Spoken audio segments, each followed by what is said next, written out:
ചേട്ടാ ഇത്? ചേട്ടനെ ആരെങ്കിലും പിടിച്ച് തല്ലിയോ? ഇനി അതോടെ ബാക്കിയുള്ളൂ. ഇവിടെ നാട്ടുകാർക്ക് മുഴുവൻ നട്ടഭ്രാന്താണെന്നാ തോന്നുന്നത്. വെറുതെ ട്രെയിനിൽ കയറാനും ഇറങ്ങാനും ആളുകൾ ഉണ്ടാക്കുന്ന തള്ളു കണ്ടാലേ ഇന്നൂടെ ലോകമുള്ളൂ എന്ന് തോന്നും. ഈ അഡ്രസ്സും കൊണ്ട് അന്വേഷിച്ച് ഞാൻ രാത്രി മുഴുവൻ കറങ്ങി നടന്നു. ഞങ്ങൾ കഴിഞ്ഞ ആഴ്ച വീട് മാറി. ഇത് തൽക്കാലം 2-3 മാസത്തേക്കാ. അത് കഴിഞ്ഞാല് ക്വാർട്ടേഴ്സിലേക്ക് മാറും. രവിയേട്ടൻ ഓഫീസിൽ പോയ? ഇല്ല, ഉള്ളിലുണ്ട്. റെഡിയാവുക. എന്റെ എഴുത്ത് കിട്ടിയില്ലേ? ഉവ്, എഴുത്തൊക്കെ കിട്ടി. പക്ഷേ മൂപ്പർക്ക് അനക്കൊന്നുമില്ല. ഇനി ബാക്കി ഞാൻ പറയാം. നീ ഇങ്ങോട്ട് വന്ന അതേ തീവണ്ടി 2:30 നാട്ടിലേക്ക് മടങ്ങിപ്പോ. പെട്ടെന്ന് ചെന്നാൽ ടിക്കറ്റ് കിട്ടാൻ വലിയ തിരക്കുണ്ടാവില്ല കുഞ്ഞളിയ. ഇത്രയും ദൂരം സഞ്ചരിച്ചു വന്നിട്ട് അപ്പൂട്ടനൊന്ന് ക്ഷീണം മാറ്റി നാളെ പൊയ്ക്കോട്ടെ രവേട്ടാ. ആണോ? എന്നാ നീ ചെന്ന് കുറച്ച് എണ്ണയും കുഴമ്പും ഒക്കെ എടുത്തു വെച്ച് കൊടുക്ക് പൊന്നാങ്ങളക്ക്. മൂപ്പര് ഉണ്ട് കുളിച്ച് സുഖമായിട്ട് കുറച്ച് ദിവസം ഇവിടെ താമസിക്കട്ടെ. എണ്ണയും കുഴമ്പൊക്കെ തേച്ച് അളിയൻ കുളിച്ചാ മതി. നീ ഇതൊന്ന് ഒപ്പിട്ട് തന്നാ ഞാൻ പൊക്കളാം. കൊട്, എന്നെ നോക്കണ്ട, നന്നായിട്ടൊരു ഒപ്പിട്ട് കൊട്. അളിയൻ കൊണ്ടുപോയി വിക്കട്ടെ സുഖമായിട്ട് തറവാട്. രവിയേട്ടാ, ഞാൻ വിശദമായിട്ട് രവിയേട്ടൻ എല്ലാം എഴുതിയിരുന്നു. അങ്ങേരോട് ബാങ്കിൽ നിന്ന് 4 ലക്ഷം മോഷ്ടിക്കാൻ ഞങ്ങൾ ആരും പറഞ്ഞില്ല. രവിയേട്ടാ, ദൈവദോഷം പറയരുത്. ബാങ്കിൽ അച്ഛന്റെ കൗണ്ടറിൽ നിന്ന് ആരോ കണക്ക് തെറ്റിച്ചെഴുതി 4 ലക്ഷം കാണാതാക്കി. അച്ഛൻ മോഷ്ടിച്ചെങ്കിൽ ആ പണം എവിടെ? ആ പണം ഉണ്ടായിരുന്ന അച്ഛൻ സ്വന്തം വീട് വെക്കാൻ തയ്യാറാവോ? അതൊക്കെ തന്നെ അച്ഛന്റെ അടവാ. പണം മോഷ്ടിച്ചിട്ടില്ല എന്ന് മറ്റുള്ളവരെ ബോധ്യപ്പെടുത്താനുള്ള അടവ്. രവിയേട്ട ഇത്ര ദുഷ്ടനാണോ? ഞാൻ ദുഷ്ടനായതുകൊണ്ടാണ് നിന്റെ പെങ്ങളെ ഞാൻ ഇപ്പോഴും പോറ്റുന്നത്. പാടം തരാം, പറമ്പ് തരാം, പൊന്ന് തരാം എന്നൊക്കെ പറഞ്ഞ് മോഹിപ്പിച്ചിട്ട്. അതൊന്നും ചുമ്മാ പറഞ്ഞതായിരുന്നില്ല.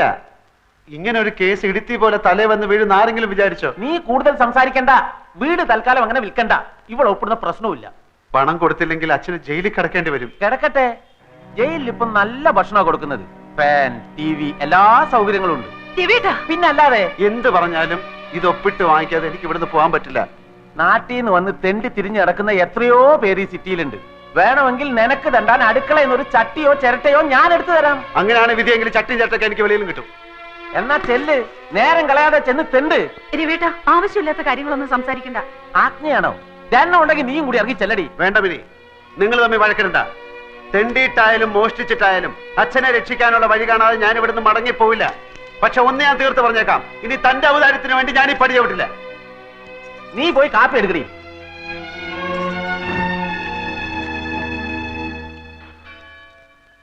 അവൻ നൂറുദ്ദീൻ, 100 എന്ന് ചെറുതാക്കി വിളിക്കും. എന്റെ ബാല്യകാല സുഹൃത്ത്. അവൻ ഈ നഗരത്തിലാണ്. ഇവിടെ മാമ ബീരാനിക്കയുടെ കൂടെയാണ് നൂറിന്റെ താമസം. മാമയുടെ കച്ചവടത്തിന് സഹായിക്കലാണ് പണി.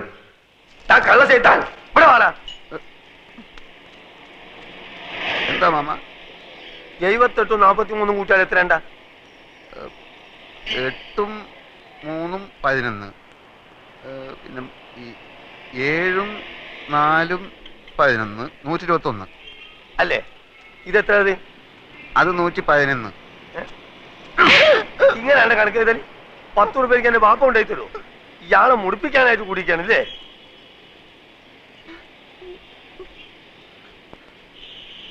ഈ എന്താണ്ട് കുന്തം മുണിക്കമായിരിക്കണേ?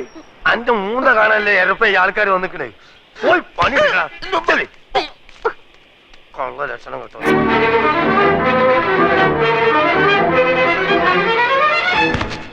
എടാ ദൂരെ എന്റെ അല്ലോ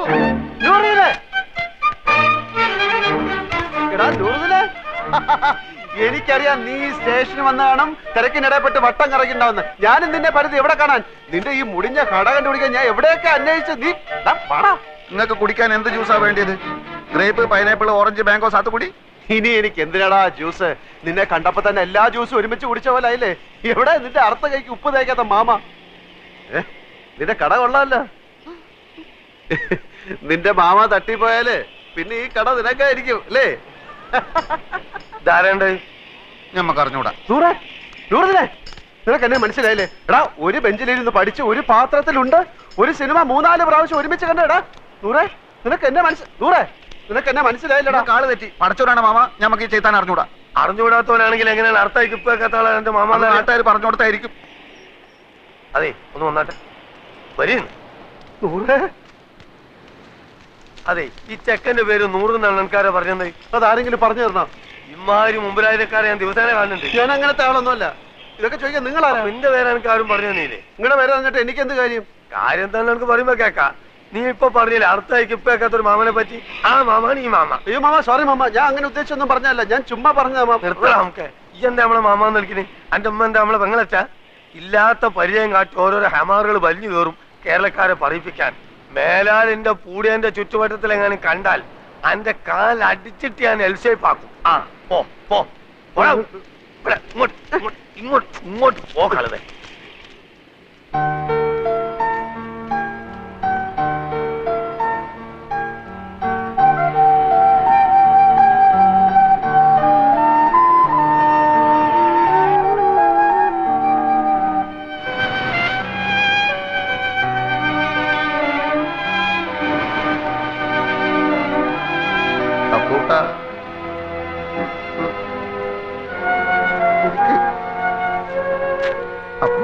ഈ കടപ്പുറം നിന്റെ തറവാട്ട് വകയൊന്നുമല്ല.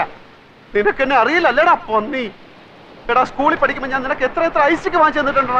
എടാ എല്ലാ കണക്ക് പരീക്ഷയ്ക്ക് നീ എന്റെ പേപ്പർ കോപ്പി അടിച്ചല്ലേടാ ജയിച്ചത്. എടാ 8ാം ക്ലാസ്സിൽ പഠിക്കുമ്പോൾ ഹൈമാവതിയുടെ ചോറ് കട്ട് നിന്നതിനെ നിന്നെ സ്കൂളിൽ സസ്പെൻഡ് ചെയ്തപ്പോൾ ഞാനല്ലേടാ കുറ്റം ഏറ്റെടുത്ത് നിന്നെ രക്ഷിച്ചത്. പറയടാ കഴിഞ്ഞ എന്ത് കഴിഞ്ഞാന്ന് പറഞ്ഞു കഴിഞ്ഞോന്ന് കഴിഞ്ഞെങ്കിൽ ഞമ്മക്കും ചിലത് പറയാനുണ്ട്. എനിക്ക് കേൾക്കണ്ട. എന്നാ ചെവി പൊത്തിക്കള. പലിശക്ക് പണം കൊടുക്കുന്ന മാമാന്റെ ആട്ടും തുപ്പും സഹിച്ചിട്ട് നമ്മളിവിടെ കയ്യ. എന്തിന്? മൈമുനേനെ മറ്റാരും തട്ടിക്കൊണ്ടുപോവാതിരിക്കാൻ വേണ്ടി. ശമ്പളം ഇല്ല, നല്ലൊരു ഷഡ്ഡി വാങ്ങാനുള്ള പൈസ പോലും അയാൾ തരില്ല. സഹിക്കുക. അങ്ങനെ ഇരിക്കുമ്പോൾ കഴിഞ്ഞ കൊല്ലം നാട്ടിൽ നിന്നൊരു പകയം വന്ന് ചാടി. നമ്മളെ കോയിക്കലെ മൊയ്തൂക്കാന്റെ മോൻ ഖാലിദ് നമ്മളെ കൊണ്ടാവും പോലെ അവനെ നമ്മൾ സൽക്കരിച്ച് ഒടുക്കം മാമാന്റെ കയ്യിൽ നിന്ന് 500 റുപ്യ വാങ്ങിയിട്ട് അവൻ മുങ്ങിക്കളഞ്ഞു. അതിനുശേഷം നമ്മളെ കൂട്ടുകാരനാന്ന് പറഞ്ഞിട്ട് ആര് വന്നാലും മാമാന്റെ അടി ഞമ്മക്ക. ആ ഒറ്റ കാരണം കൊണ്ടാണ് അപ്പക്കുട്ട അറിയാത്ത പോലെ നമ്മൾ ആക്ട് ചെയ്തത്.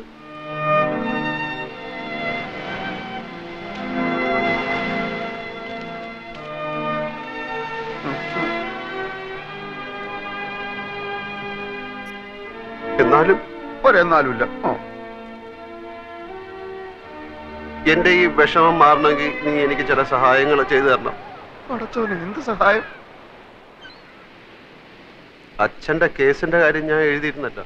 ആ, പെൻഷൻ വരെ അവർ പിടിച്ചു വെച്ചു. ഇളയ പെങ്ങളാണെങ്കിൽ മെഡിസിൻ 3ാം വർഷമാണ്. കേസും ഫീസും ചെലവും നടത്തി ഒരു വഴിയാധാരത്തിന്റെ വക്കിലാണ് ഞാൻ. വീട് വിൽക്കാൻ നോക്കിയപ്പോൾ ഇവിടുത്തെ അളിയെ സമ്മതിക്കുന്നില്ല. നാട്ടിൽ ചെന്ന കടക്കാരെല്ലാം കൂടെ എന്നെ എടുത്തിട്ടിരിക്കുന്നു.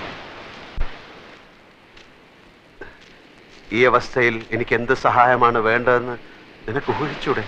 ഊഹിക്കാം. ആദ്യം കിടക്കാനൊരു സ്ഥലം, അതെ, പിന്നെ ഒരു പണി. അതെ, രണ്ടും നടക്കൂല. നൂറേ. മോനെ അപ്പക്കുട്ട, നമ്മൾ തലയായിക്ക് നേടിയാന്ന് അറിയാം നിനക്ക്? ഇത് അങ്ങോട്ട് നോക്ക്. ആ ജ്യൂസ് കടയുടെ പിന്നിലൊരു മറയുണ്ട്. അവിടെയുള്ളൊരു ബെഞ്ചിലാണ്. നല്ല വീതിയുള്ള ബെഞ്ചാണോ? ബെഞ്ചിന് വീതി ഉണ്ടോ ഇല്ലയോ എന്നുള്ളതല്ല പ്രശ്നം. പകൽ നേരത്ത് മാമ വരുമ്പോ എന്നെ അവിടെ കാണില്ല.